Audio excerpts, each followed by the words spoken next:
Shalom saudara, kembali lagi bersama dengan saya dalam Pastor Message kali ini. Saudara, kalau kita mendengar satu kata trademark, kira-kira apa yang ada di pikiran kita? Kita tahu saudara bahwa trademark adalah merek dagang. Nah, merek dagang ini pasti punya ciri khas tertentu saudara. Misalnya, kalau kita minum satu minuman air mineral yang berwarna biru, kita langsung tahu itu adalah merek apa gitu. Atau kalau kita minum satu air mineral saudara, pada waktu kita rasakan ternyata air mineral itu ada rasa sedikit manis-manisnya saudara. Kita tahu juga bahwa itu merek apa, ada ciri khasnya. Dan saudara, saat ini sebagai anak-anak Tuhan, sebagai murid-murid Kristus, sadarkah kalau kita seharusnya juga punya ciri khas saudara? Kira-kira ciri khas apa saja yang harus dimiliki oleh setiap anak-anak Tuhan supaya orang di luar sana bisa tahu tanpa kita ngasih tahu kita adalah pengikut Kristus saudara. Orang tahu dari cara hidup kita, dari ciri-ciri yang kita punya, tingkah laku kita, karakter kita, semuanya saudara. Orang bisa tahu bahwa kita adalah pengikut Kristus. Dalam Kisah Para Rasul 2 saudara, dimulai dari ayat yang ke-41, ini bicara tentang cara hidup jemaat yang awal-awal, yang pertama. Kita baca sama-sama saudara ya. Orang-orang yang menerima perkataannya itu memberi diri dibaptis, dan pada hari itu jumlah mereka bertambah kira-kira 3.000 jiwa. Mereka bertekun dalam pengajaran rasul-rasul dan dalam persekutuan. Dan mereka selalu berkumpul untuk memecahkan roti dan berdoa. Maka ketakutanlah mereka semua. Sedang rasul-rasul itu mengadakan banyak mujizat dan tanda. Saudara, siapa sih yang gak mau kita punya gereja itu banyak jiwa datang saudara? Kita menuai banyak jiwa, kita melayani banyak jiwa sehingga rasanya itu lebih mantap saudara. Bahkan kita menjadi hamba Tuhan yang berguna karena bisa menjaring banyak jiwa. Tapi ternyata saudara, pada waktu kita mau hal itu terjadi, harus ada beberapa hal yang kita miliki. Yang pertama seperti dalam ayat 41-43 ini saudara. Ciri khas daripada jemaat awal-awal mula-mula saudara. Pada waktu zaman ditulisnya Kisah Para Rasul ini saudara. Yang pertama, kita itu harus berakar kuat dalam firman Tuhan.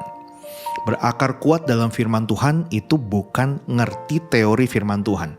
Bukan hanya pintar mengeksegese daripada teks Alkitab saudara. Tetapi lebih daripada itu, sudahkah kita punya praktek saudara dengan apa yang kita punya itu, apa yang kita tahu itu firman Tuhan saudara. Jadi saudara, dalam ayat-ayat ini dijelaskan bahwa berakar kuat dalam firman Tuhan adalah hidup dalam persekutuan dan memiliki gaya hidup berdoa. Saudara, yang namanya hidup dalam persekutuan berarti tidak hidup bagi diri sendiri, tapi juga bisa membaur bersama-sama saudara. Ada banyak kegiatan-kegiatan di dalam gereja kita saudara yang kita lakukan. Dan tujuannya bukan hanya untuk formalitas saudara. Bukan hanya untuk penuh-penuhin gereja. Atau bukan hanya untuk supaya keren dilihat di YouTube atau di sosial media. Tapi lebih daripada itu, fungsinya adalah supaya keimanan kita itu bertumbuh bersama-sama dalam persekutuan saudara. Dan apa diharapkan dalam kehidupan kita sehari-hari, kita memiliki waktu berdoa. Berdoa itu bukan list kepada kita meminta kepada Tuhan, minta 1, 2, 3, 4 semua saudara. Tapi berdoa itu pada waktu kita tenang, diam, dan kita hanya bicara sama Tuhan dan bilang ke Tuhan, Tuhan kira-kira hal apa lagi yang harus saya lakukan saudara. Dan kita baca firman-Nya, merenungkan, membiarkan Roh Kudus menjamah hati kita dan biarkan Tuhan berbicara atas kita. Jadi bukan banyaknya kita yang berbicara kepada Tuhan, tapi justru kita membiarkan Tuhan itu bicara saudara, berdaulat, memerintah lewat firman-Nya kepada kehidupan kita. Lalu ciri yang kedua saudara ada pada dalam ayat 44 dan 45. Dan semua orang yang telah menjadi percaya tetap bersatu. Dan segala kepunyaan mereka adalah kepunyaan bersama. Perhatikan baik-baik ayat ini.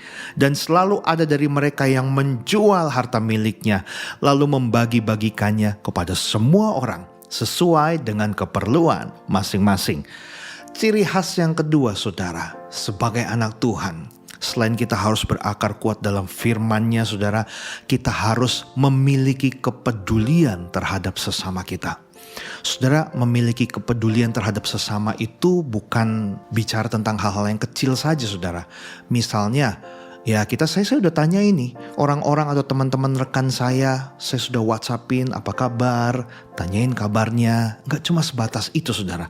Kalau kita lihat dalam ayat ini ya, mereka itu tidak melakukan suatu hal yang sifatnya basa-basi. Tapi ada action, ada sesuatu yang harus dilakukan, saudara. Nah, ini baru masuk dalam kategori kepedulian. Jadi kepedulian itu bukan cuma tanya kabar, tetapi saudara lebih dalam lagi, bukan punya simpati saja, tapi empati. Bertanya benar-benar apa yang sedang dialami. Bertanya kira-kira ada struggle atau masalah apa yang sedang dihadapi. Dan memberikan diri bahwa ada yang bisa saya bantu. Atau kamu butuh pertolongan apa biar saya bisa bantu. Sama seperti jemaat mula-mula ini, saudara. Ini luar biasa loh. Mereka punya harta, tapi hartanya bukan untuk diri sendiri. Bukan untuk jalan-jalan sendiri ke Jepang, ke Australia, ke Eropa, saudara. Ke Thailand, kemana lagi, saudara. Keliling dunia, Holy Land, enggak.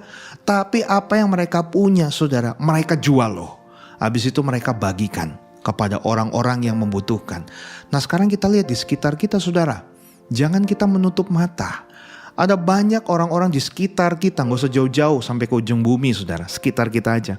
Ada banyak orang-orang yang sebenarnya mereka membutuhkan uluran tangan kita secara materi, saudara. Nah, bagi setiap kita yang diberkati Tuhan, atau mungkin saudara kita punya lebih, hidup kita sudah lebih dari cukup, saudara. Hendaklah kita memulai memikirkan hal ini. Kira-kira hal apa yang bisa kita kasih dan kepada siapa yang membutuhkan itu. Dimulai dari orang yang paling terdekat.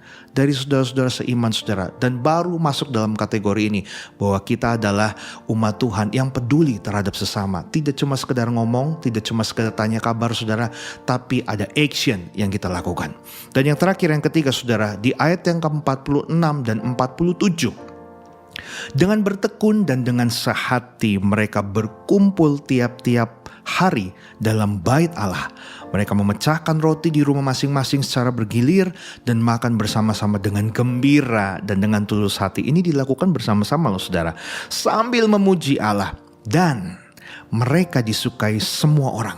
Dan tiap-tiap hari Tuhan menambah jumlah mereka dengan orang yang diselamatkan.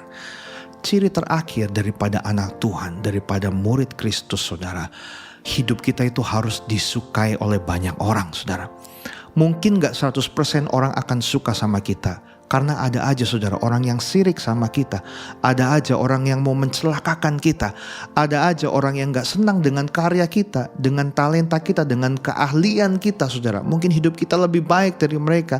Sehingga ada beberapa orang yang mungkin gak suka dengan kita, berusaha untuk menjatuhkan kita, saudara. Tapi maksud daripada ayat ini adalah 50% lebih, saudara. Kalau kita nih ya, mengadakan satu observasi, saudara ya, terhadap diri kita. Kalau ada 50% lebih orang suka dengan kehadiran kita. Selamat, saudara. Berarti saudara termasuk dalam kategori orang yang disukai dimanapun Anda berada, saudara. Karena mungkin orang melihat karaktermu baik. Orang melihat engkau punya integritas. Orang-orang banyak melihat bahwa engkau juga punya perkataan baik, tegas, tidak dolak-dalik, saudara. Tapi lurus, jujur, tegas, saudara. Punya kesetiaan. Tidak suka menyusahkan, tapi helpful, membantu.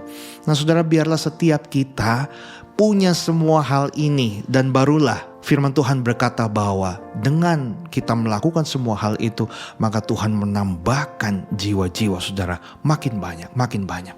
Tentu kita rindu, saudara, di akhir zaman ini, gereja di mana kita berada saat ini diberkati Tuhan. Dan juga Tuhan menambahkan jiwa-jiwa. So, saat ini ubah hidup kita. Lakukan pertobatan demi pertobatan, saudara. Yang pertama, kita harus berakar kuat dalam firman Tuhan. Kedua, kita harus peduli terhadap sesama, gak cuma ngomong, saudara. Dan yang ketiga, kita harus punya karakter yang disukai oleh banyak orang. Munculkan karakter Kristus, gak berhenti sampai bertumbuh. Tapi harus apa? Goalnya berbuah, saudara. Supaya buah roh itu ada dalam hidup kita, bisa dinikmati banyak orang. Dengan begitu, hidup kita disukai oleh banyak orang. Tuhan Yesus berkati setiap kita.